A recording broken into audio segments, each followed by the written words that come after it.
A hidden crisis. Too many of us feel like we don't matter. How a mattering deficit is fueling widespread loneliness and despair. Key points. Feeling insignificant correlates with higher stress, depression, and anxiety. Ongoing feelings of insignificance can erode our physical health too. As we age, the survival instinct to matter evolves into the fundamental needs to be seen, heard, and valued. I experienced something I'll never forget in a hospital room 10 years ago. My first son had just been born, and the nurse ushered. Ushered? I don't know. Let me check. Ushered. And the nurse ushered me in to meet him. Restless and crying, he frantically reached out his arms.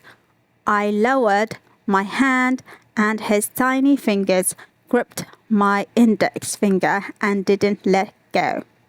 His crying stopped. His whole body calmed. At that time, I didn't realize I was witnessing 6 million years of fine-tuned programming. Scientists call the grip I felt the grasp reflex, an automatic response initiated in part to secure our first carrying relationship. From our first breath, our survival depends on being important to someone. As we grow up, the survival instinct to matter evolves into the fundamental need to be seen, heard, and valued.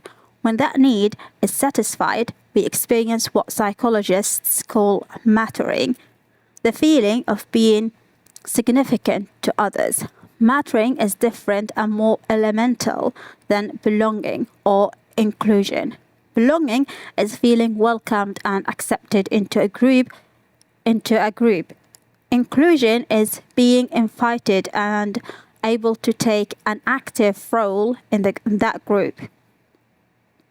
But mattering is feeling significant to its members. When people feel they matter, they flourish. Studies show they are more motivated, greater, and healthier.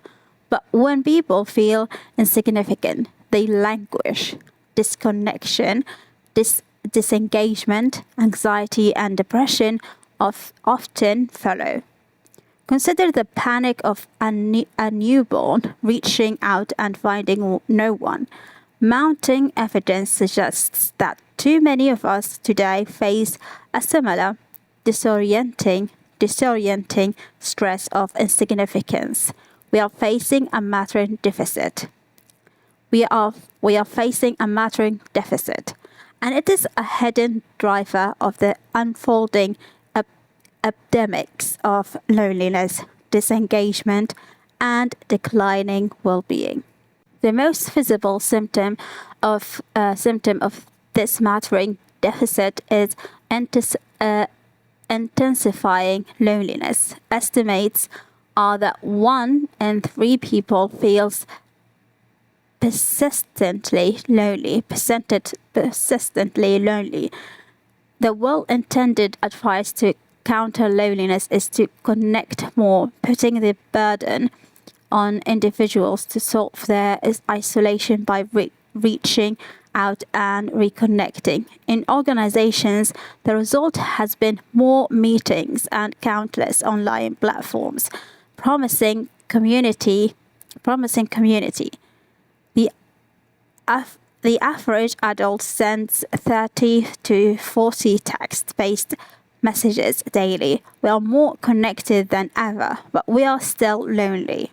What have we missed? Psychologist and fellow PTE contributor Alexander Danvers' research shows that the quantity of interactions doesn't do much to reduce loneliness. The quality does the quality does. It is not the lack of social contact that drives loneliness. It is the lack of perceived social value to others that makes people feel lonely. That's why the opposite of loneliness isn't having more people around you. It is the feeling that you matter to the people around you. Another reaction to feelings of insignificance is withdrawal, which manifests as a second major symptom of mattering deficit and disengagement. Several years ago, I was asked to work with a supposedly disengaged building maintenance team. One worker led a team tasked with cleaning the bottom floor windows every morning in the summer. But when she started the task, she noticed something peculiar. At 3 p.m. every day, the sprinkler system activated. It was aimed wrong, so it splashed the windows and left dried water splotches. Let me check this word in here, how to pronounce it correctly. Splotches. This was why the team had to keep cleaning the windows. She proposed adjusting the sprinkler system to save time for other tasks to her supervisor. Her supervisor responded, "That's the sprinkler people's problem. I need you to do your job." After that, she clocked in and out and did nothing more. She told me, I feel pointless. Why do I bother?" Her team soon felt silent too. They had learned helplessness. She was not a disengaged employee. She experienced what psychologist Gordon Flett calls anti-mattering feeling, unseen, unheard, or unvalued. Anti-mattering is strongly associated with avoidance behaviors in relationships. The maintenance worker's story of feeling unimportant in a routine interaction is implemented. I don't know. Let me check how to pronounce it.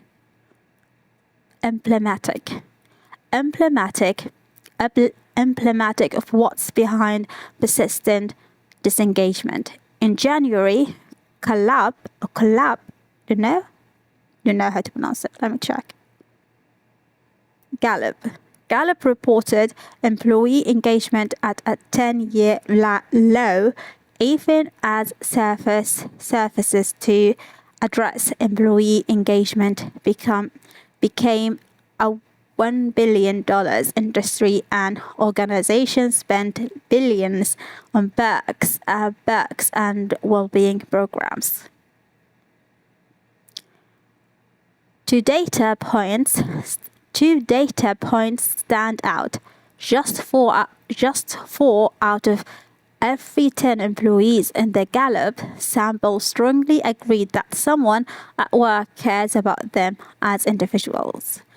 And only 30% believe their potential is recognized and invested in. A separate poll found that 30% of people felt invisible at work. In retrospect, didn't know how to pronounce this one. Let me check how to pronounce it. Retrospect. In retrospect, it shouldn't be surprising that the term "quiet quitting" went viral, as did China's lying flat movement, a refusal to overwork in a system where younger people feel unsupported. These weren't signs of laziness.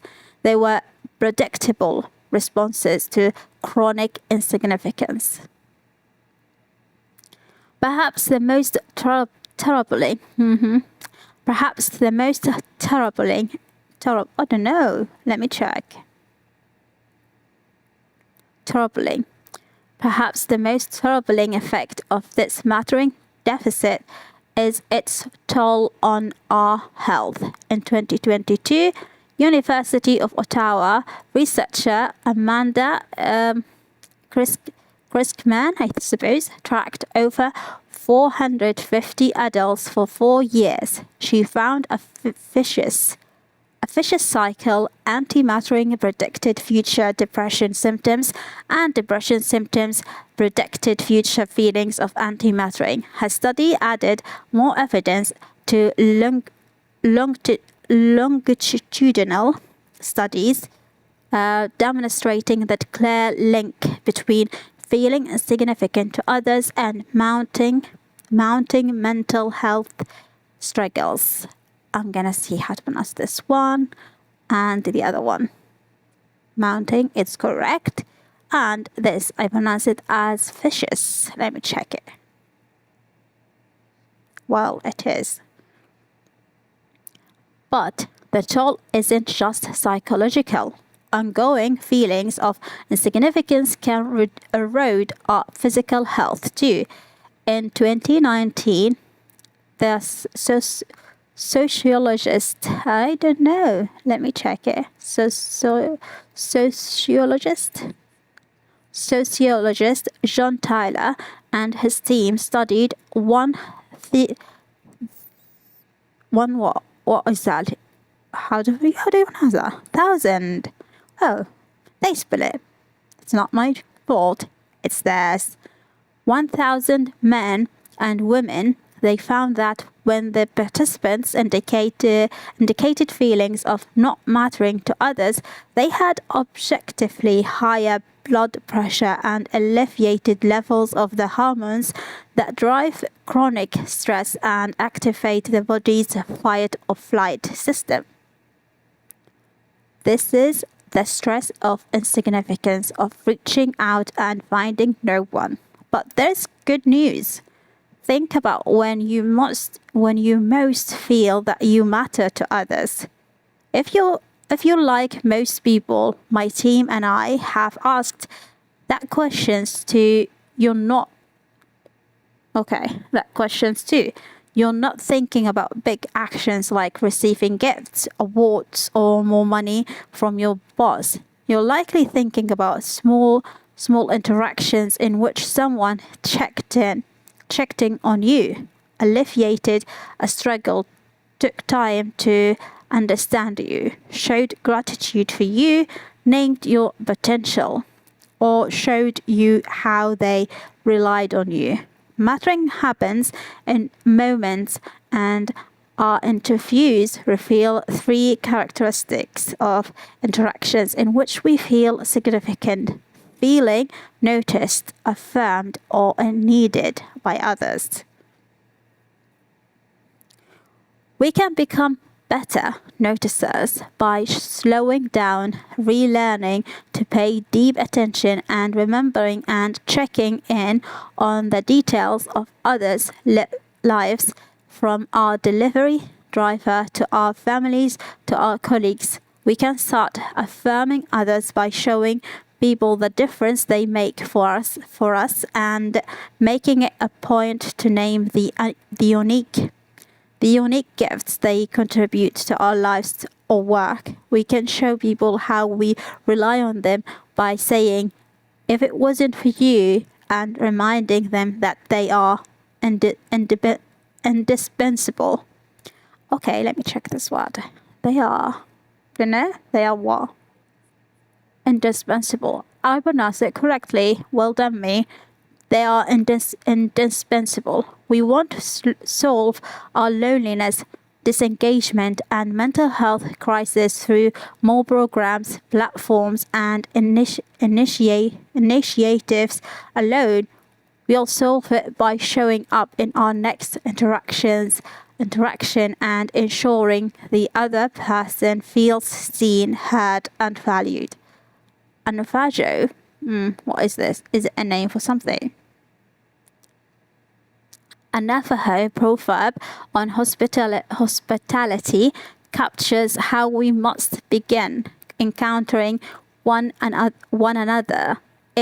It says, Always assume your guest is tired, cold, and hungry, and act accordingly.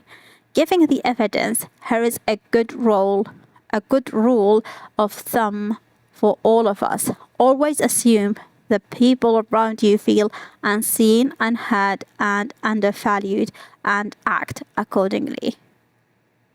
And this is the author of this article.